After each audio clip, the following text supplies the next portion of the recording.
Live from our 7 Tasmania studios, your nightly news with Kim Miller begins now. Good evening. Tasmanian taxi drivers have told of the horrific abuse and property damage some of them have faced, saying they've had enough.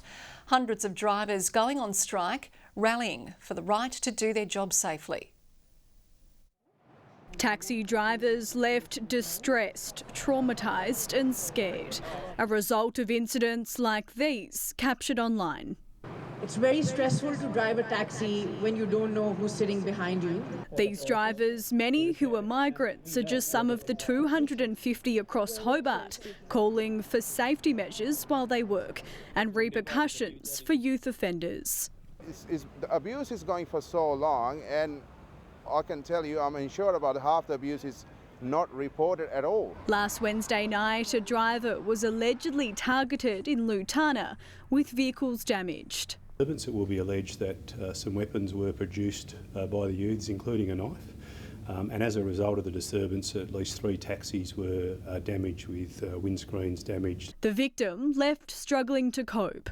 He is in trauma and he can't work anymore, that's what he said. Similar incidents prompting a petition to put before State Parliament, seeking amendments to the Youth Justice Act and for racially motivated attacks to be recognised as such. We continue to call upon the state government to keep funding and to work out the best approach to reduce the amount of attack. Our government's very focused on youth crime here in Tasmania. At the election, we obviously took a suite of packages, including our important new post and boast legislation. The roads haven't been completely devoid of taxis today, with drivers still attending to call-outs from the elderly community and those with health concerns.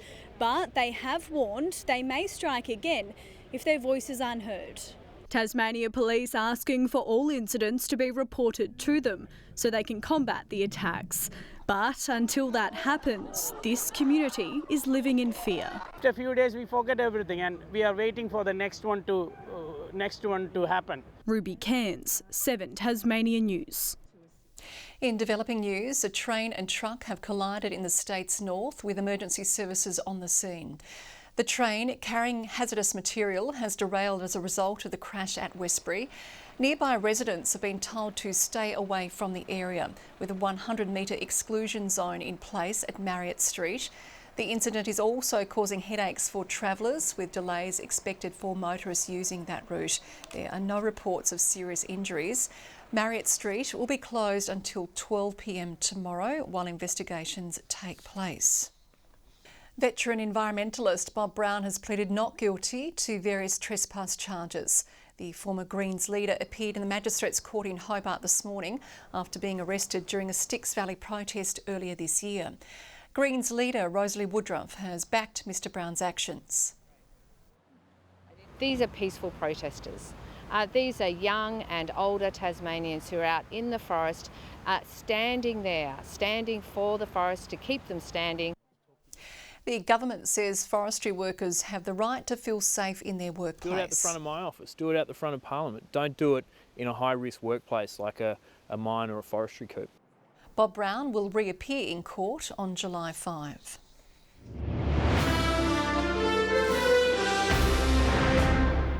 Tasmania's Supreme Court has a new judge. After 17 years in the Magistrates Division, Associate Justice Michael Daly has been elevated in a ceremonial sitting in Hobart. Justice Minister Guy Barnett and Governor Barbara Baker attending the proceedings. You've always been at the cutting edge of new developments in the law. Justice Daly replaces Stephen Holt, who resigned in 2023 after 24 years on the bench. Applications for fire permits in Tasmania are going digital. The new online portal expected to make it easier for authorities to manage fuel reduction burns. Landowner Sarah Robinson regularly conducts fuel reduction burns on her property. We need to be able to control our bush with fire, not just for the wildlife but also for everyone's safety as well. From 2 a.m. tomorrow, Tasmania, except for King Island, will have the current fire permit period lifted. Fire and Emergency Minister Felix Ellis encouraging landowners to make the most of fuel reduction conditions. This is a great time of year to be doing fuel reduction burns. We know that fuel reduction burning saves lives. And if your neighbour is doing a fuel reduction burn, thank them for reducing the risk in your local community. The government announcing a new online portal for permit applications will start ahead of the next fire season. By next permit season, we will have this smarter, simpler and more streamlined approach online and ready to go. By registering, it means volunteer fire officers are unlikely to be called out unnecessarily to controlled burns. For our volunteers and other permit officers,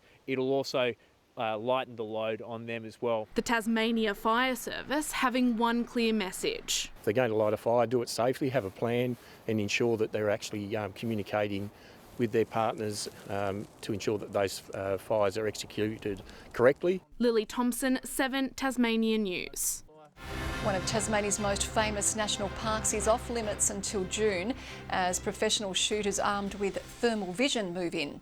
They're on a mission to eradicate the last feral deer from the Wilderness World Heritage Area. Thousands hike through the walls of Jerusalem National Park each year, taking in its unspoilt natural beauty. But not all visitors are welcome. Feral deer are larger than native animals. They have sharp little hooves and they overgraze, overbrowse. Even just a few feral deer can prevent regeneration from fires. The Tasmanian Wilderness World Heritage Area is already feeling the effects of drought. We have a responsibility to ensure that we help those areas to sustain themselves over the coming decades as climate change has greater impacts in this part of the world. The area is now closed to the public until June 4 for the final phase of a 2-year deer control project. Trained marksmen, supervised by vets, cull feral deer from helicopters and on the ground. Last year eliminating 93% of the population in that area. We're very confident that this final year of the program will result in a complete eradication and a removal of deer from that part of the World Heritage Area. But outside that area, there's an estimated 100,000 deer across the state. And that's causing extensive damage to not only the environment, but farming, forestry, an issue on the roads. A more targeted program is beginning in outer urban areas in coming months. Areas and hotspots where deer have been known to become a traffic and public safety issue. Nick Kelly, 7 Tasmania News. The last of Van Dairy's Woolnorth land holdings is hitting the property market. After less than a decade of ownership, Zhang Feng Lu is selling off the historic Circular Head farm months after Fonterra cancelled a 25 million litre contract. The Chinese billionaire describing the move as disappointing, saying it's in anticipation of an expiration date to its long-term milk supply arrangement.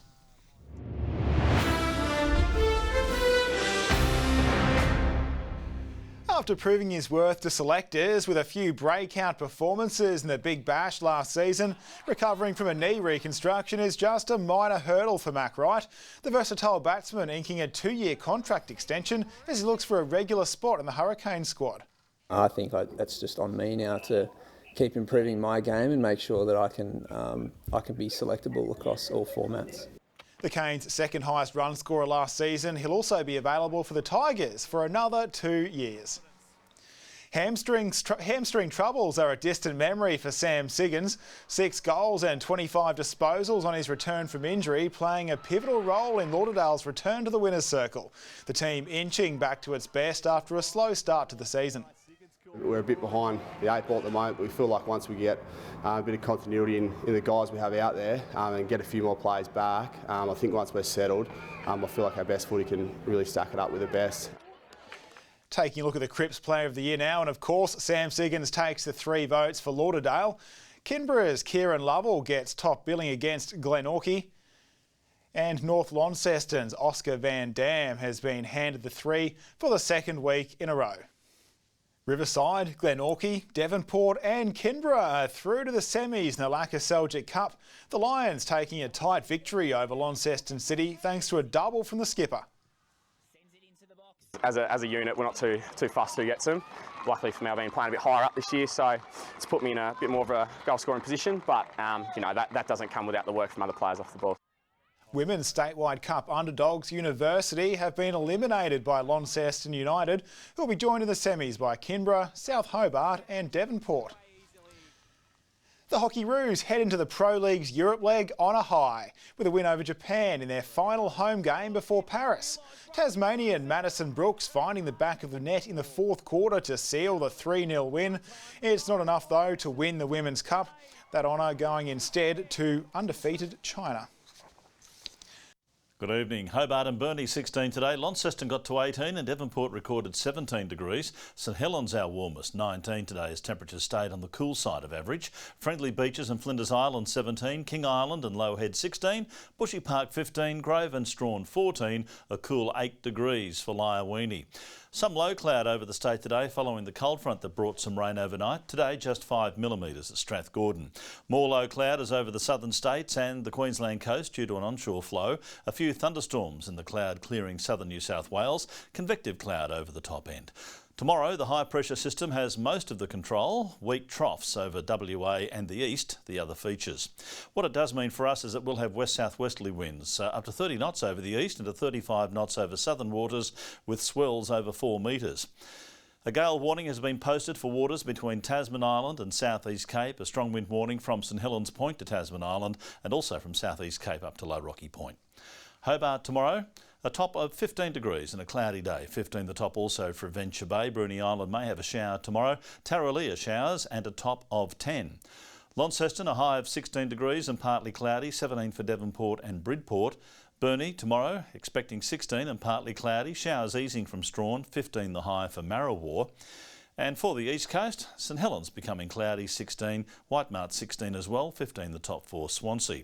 On Wednesday, patchy morning frost inland with a fine day for most of the state, a shower expected over the far southwest. Sunny over the north on Thursday, fine partly cloudy weather the remainder, and on Friday a 40% chance of a shower for Swansea, but fine and partly cloudy elsewhere around the state. Showers and 25 in Perth, a cooler day in Adelaide, cloudy and 16 in Melbourne, and showers on the way for Canberra, Sydney and Brisbane. Partly cloudy and 10 in Hobart at the moment, 12 degrees in Launceston, mostly clear in Devonport and 10 degrees. And Kim, for the first time in about a decade, I'm going to announce that there will be absolutely no rain for AgFest this year. The 3 days starting on Friday, 17 degrees for Friday, Saturday and Sunday. Lots of events happening and of course the main event on Friday for you, Gumboot Day in the main arena. You'll be right amongst it, won't you? Oh, I wish so. Thanks, Murph. Yep, lovely mild weather ahead. I'm sure the farmers would like a bit of rain though as well. That is all your news for now. I'll be back later with updates. Thanks for joining us. Good night.